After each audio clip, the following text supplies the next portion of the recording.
Okay, today I'm going to be talking about Carl Jung's collective unconscious and how I use it, or how it can be used on an awakening path or in your own unfoldment, and however that looks. So Carl Jung came to understand that we are unconscious of certain things within our lives, and we all have this unconsciousness if we look at the individual state, and then if we looked at the collective whole of all of us. And truly what he believed is that we were on a path to becoming into, or going into, an interdependent state. And so here's how that looks, and this is how it can be used in your life.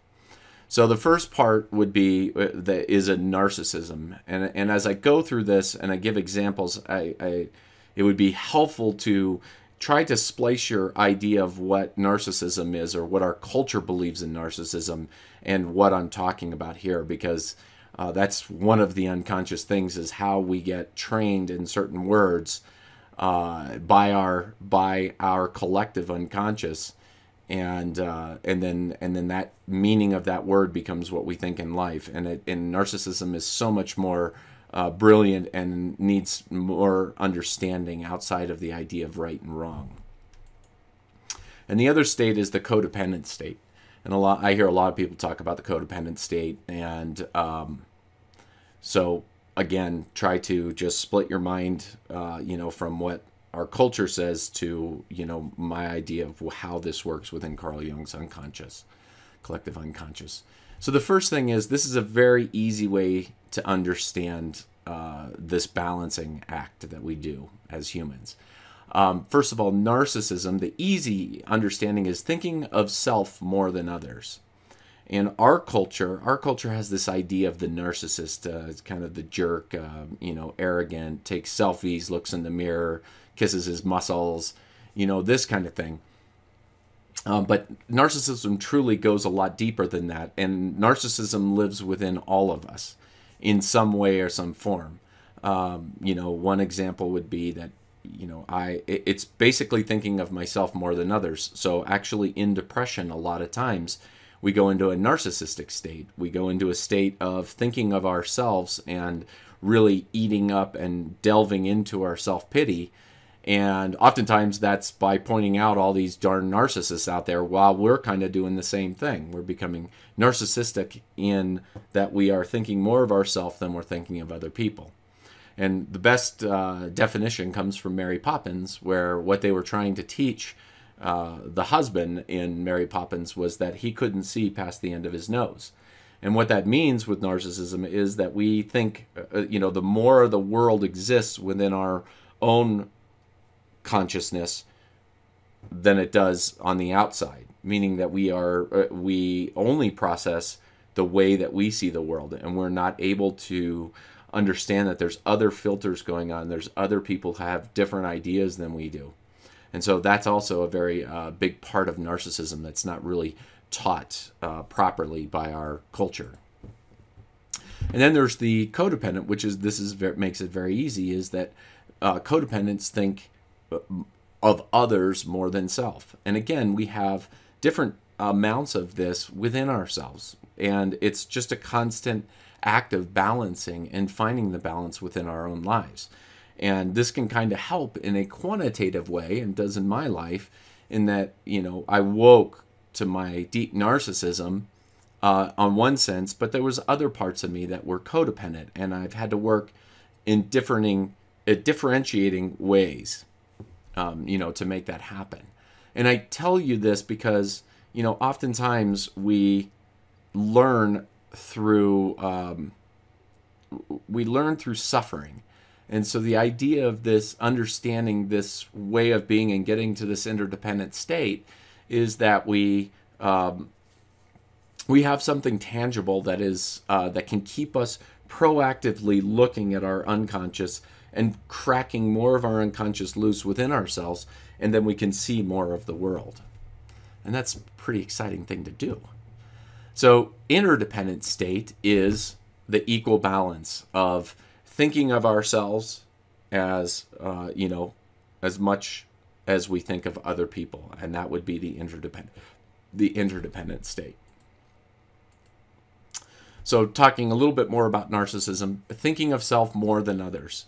This is a state in our culture that, we see the shadow side of arrogance. And that's really all that we see is the shadow side and how we're pointing out at everybody else to stop being a narcissist.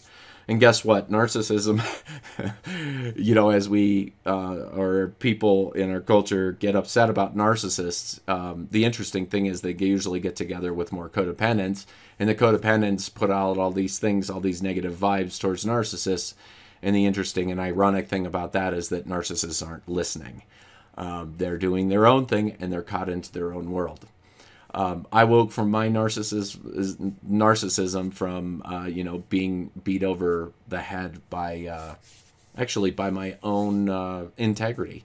I came to understand that I was doing the same thing to other people, or I was wanting to do the same thing to other people that I didn't like them doing to me. And I got scared. I'm like, what? Like, how do I get out of that? And what I figured out is that I was being narcissistic, that humility was truly my path out of that. And I'll talk about humility because, again, humility is completely, first of all, not very talked about in our culture, but also misconstrued. And I'm going to teach you how humility works with Carl Jung's idea of the unconscious. So the other side is codependency, and this is where we think of others more than ourselves.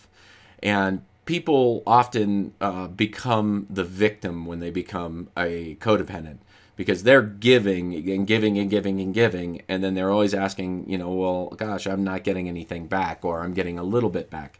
So you can kind of play the victim card in that.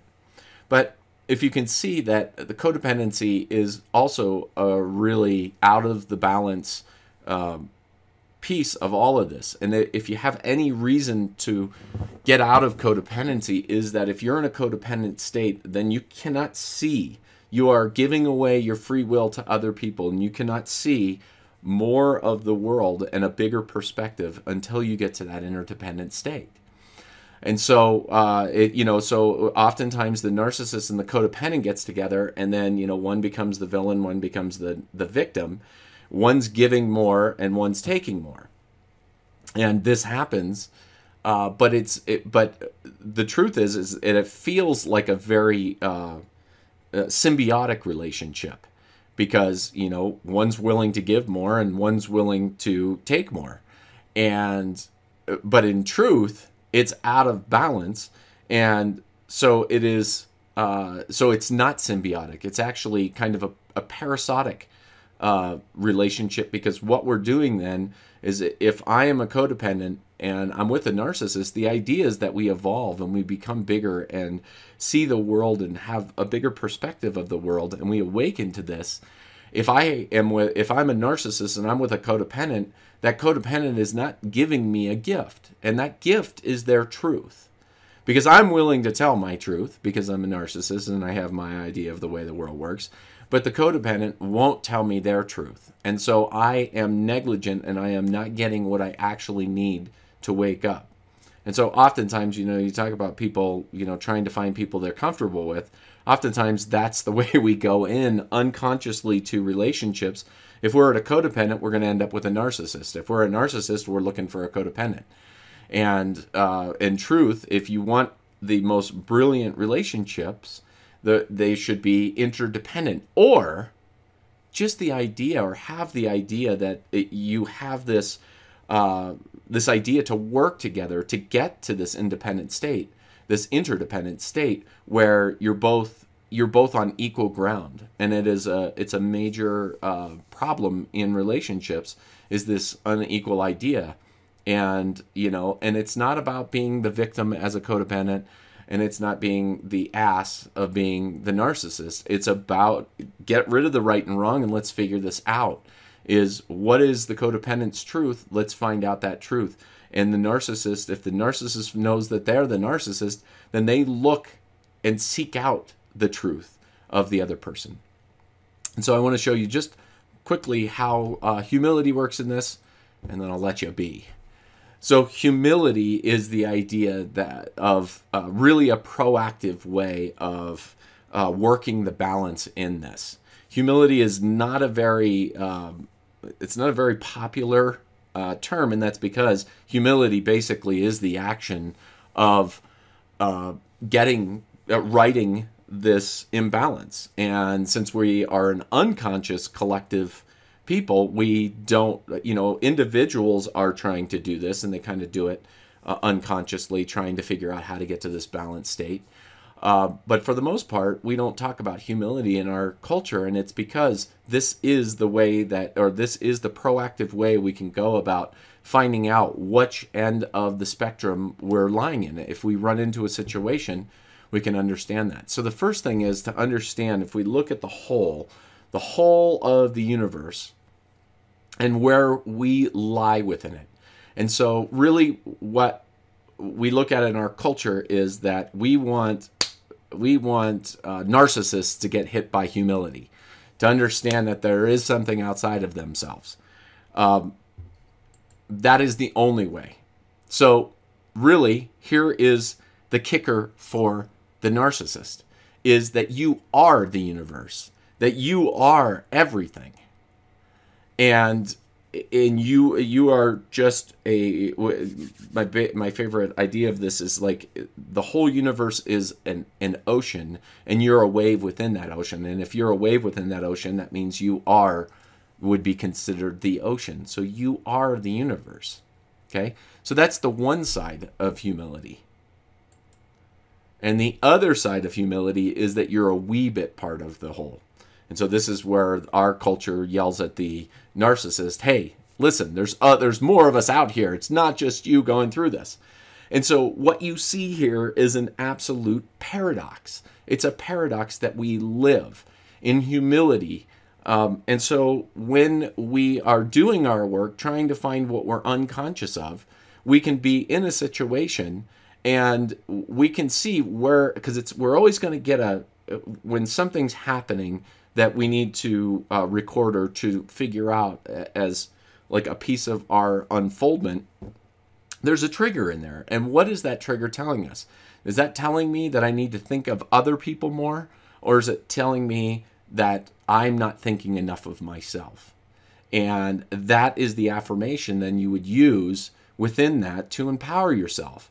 So if you're the codependent and you get into a situation where you're holding back your truth, like you really feel like this is a truth that you need to speak, and then you realize that you have the right and you have the voice and you are the universe and you are equal to everyone else, and then that would be how you would unfold using that piece of humility. On the opposite side, if you get into a situation and let's say you get into an argument where it just seems like nothing's going anywhere and you're stuck, and the thing that we do unconsciously, we keep trying to solve the problem by putting the block into a round hole. And so just having the idea that you want to wake up, you could look at yourself and say, like, you could just pull yourself out and say, I'm nothing. So my ideas of this, and then you test yourself on it. I am nothing in this situation, so I don't have this idea of how I'm right. And then you might discover within that the truth that this other person is trying to tell you. And that might be a way that you realize that you have a block from seeing their perspective. Because when you get to a point of interdependence, the beautiful thing about this is that you can see both sides of a situation. So if you're dealing with a narcissist, you can understand that. If you're dealing with a codependent, you can understand that. So you become kind of the go-to person in the room because you have a very good idea of how to, you've broadened your perspective of the world and yourself, and so you're able to actually be a much better problem solver in the moment. So just once again, we have the narcissist looking to get to that interdependent state, and then the codependent. Thanks for watching.